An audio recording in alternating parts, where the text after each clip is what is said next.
Welcome back. In today's video I'll be showing you how to make your microphone quieter or less sensitive in Windows 10. You might want to do this if your mic is too loud and picking up too much background noise. Thankfully, the method to reduce the sensitivity of your mic is nice and straightforward in Windows 10 with a simple setting change, so we won't need to download anything. Remember to leave a like and feel free to subscribe if the video helps. Let's move on to the method. Firstly, make sure that the microphone you want to adjust the sensitivity for is set up and plugged in correctly.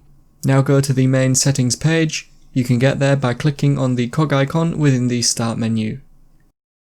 In settings, choose system and then click on sound from the options on the left side.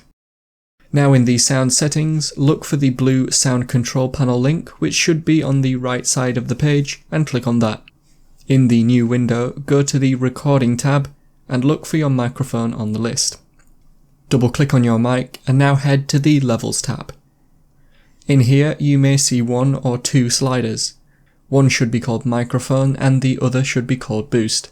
Don't worry if you don't see the Boost slider, as not all mics will support it. Whether you see one slider or two, move them both to the left to reduce the sensitivity of your microphone. You will probably want to play around with these settings to find the perfect level for you.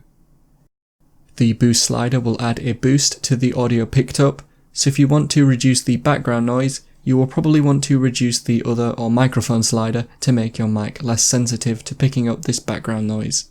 Remember to click on OK or Apply to save the changes you've made before exiting. And so that is how to make your microphone quieter or less sensitive in Windows 10. Click the card on screen now to watch a video of mine that will show you how to improve your microphone's quality. You've already done one of the methods by potentially reducing the amount of background noise, so hopefully the other tips will help too.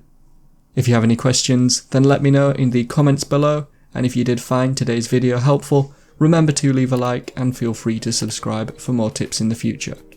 Be sure to stick around to see some of my other videos that you might be interested in. Thanks so much for watching, and I will see you in another video.